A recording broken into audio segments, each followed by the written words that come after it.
alive in Lee County and in the state of Florida, and as far as I know, on the North American continent, who A, personally and physically fought the Nazis, and some of them physically, B, continued and continues to write about those anti-humanitarians, and C, who also became an expert and an author in the role of media, movies, radio, television, and now social media, in resisting such tyranny, or not resisting it. So, the purpose of movies, the purpose of any art, is to make life better for somebody else in the minds of these moralists. Have fun doing it possible, to make life better for somebody else. Somebody mistreated, somebody held down by powerful bigots or greedy users and abusers.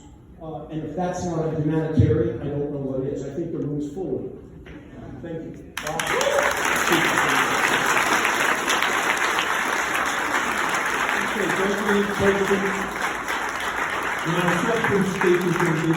Incredibly short of the introduction.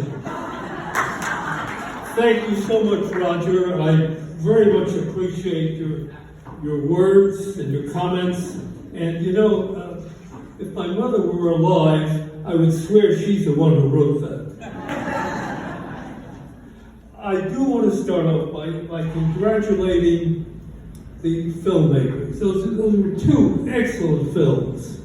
And, as I watched them, I realized that I actually was there for some of what we saw.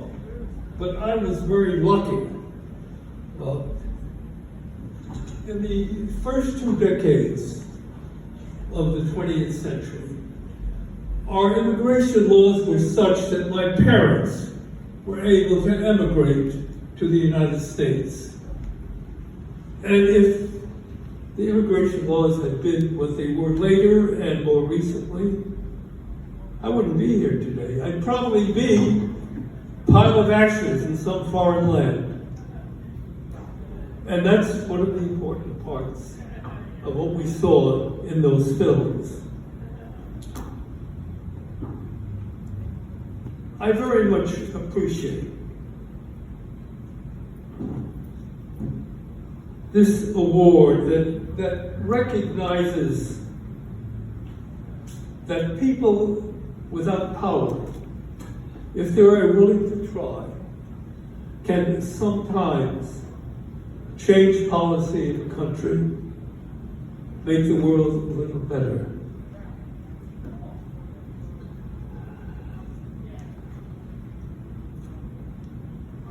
Even as I think this, and think about this reward, I cannot help but think what you must be or should be thinking. And that is, what has he done lately? And that is both the value and the tragedy of awards such as this. Prejudice and hate always lead to greater or lesser genocide. In many countries, including democratic countries, we are responsible. We elect leaders who either support or tolerate prejudice and hate. And that leads to genocide. And that's what we saw. That we still have the need to present awards as a way of educating people about the need to fight evil, attests to the continuing presence of such evil.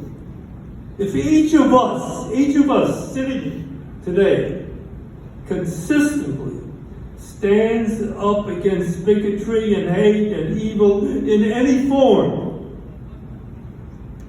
wherever and whenever we see it, maybe there will come a time when there is no longer an occasion or a need for such awards. We say, what can we do as individuals? You know, I'll be 96 next month, and I don't have the physical strength or emotional strength to fight the government pressures and threats as I did in 1945, directly from General Eisenhower and the U.S. Army, but I can still write. I can still speak. I can still carry a sign in protests. And I ask you all to join me to help put an end to the need for humanitarian awards.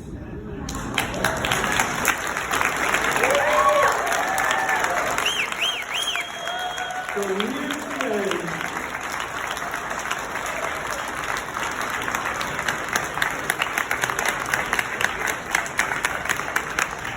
here today, I am honored to accept this award for myself and for the memory of my late partner in helping to save the lives of Holocaust survivors, Edward Herman.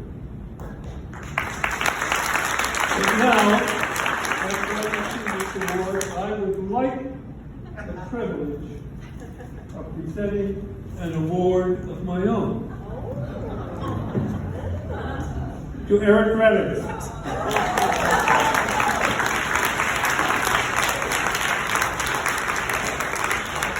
For his special efforts in stimulating and educating people about key issues in the world through these film festivals. Eric, give me a great pleasure if you accept one of my books, appropriate title, I think, to what you have been doing in this particular year of your film festival. It's called Hollywood Speaks Out, Pictures That Dared to Protest Real World Issues.